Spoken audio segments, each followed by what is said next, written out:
Exermi says, "Hey X, I find it interesting to find how people get into the music they love now. Is there any specific person or band that really opened your eyes to music you listen to now? For me, it was Total Biscuit and Frank Klepacki being on the Shoutcraft Kings. Well, Frank Klepacki would be a very early influence for me.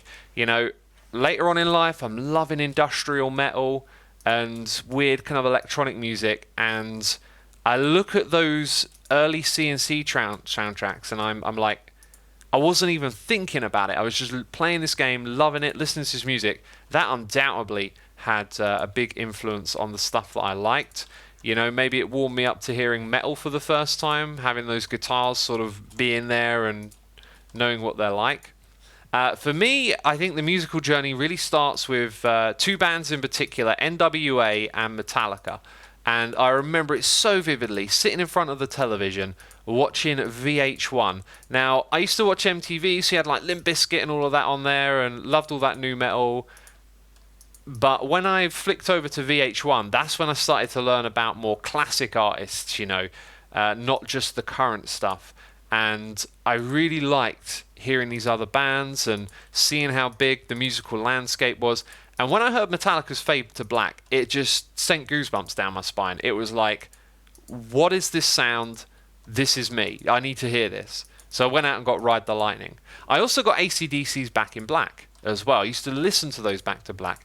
The other thing on VH1 was NWA. And when I heard that, that was just like blowing my mind. I went out and I got the album Straight Outta Compton, and that was so profound to listen to as a young person, because it just made me realize how much bigger the world was than what I knew, and that there are places where the environment, the way people view police was totally different from what I knew.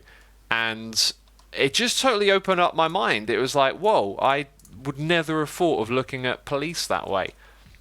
You know, I just sort of grew up and accepted it, and it was like, yeah, you know, that's just the way things are or whatever. And yeah, I really think that was like the beginning of like opening up my mind to more stuff. And so I went through a period, I guess, of probably, you know, just being like most music lovers and fans, and just discovering and finding stuff and really getting into it.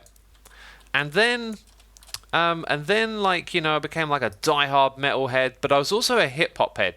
And I was still in a stage back then where the internet was kind of new and young, and being someone who kind of liked what people call opposing genres or whatever, like, because I also loved classical music as well. That was still like a not massively accepted thing, that like you could be into like multiple genres of music. Like, everything was a bit of a clique. You were in a crowd, you like this type of thing, you like that type of thing. A lot of that has really dissipated thanks to the internet. People can like cross cultural boundaries and be very individual with the things that they like, which is terrific. It's great. I like it. But yeah, I went through a period of kind of like liking quite a lot of music, especially my dad's music as well, like progressive rock and stuff from the 70s and 80s. And you know, other people would be like, oh, you're just weird. But then eventually at some point, actually I can tell you what it was. It was watching Iron Maiden at Download Festival 2007, right? Iron Maiden, amazing band, great legacy, loads of people love them. Me and my friends hated them, thought they were rubbish. You know, what a bunch of doofuses.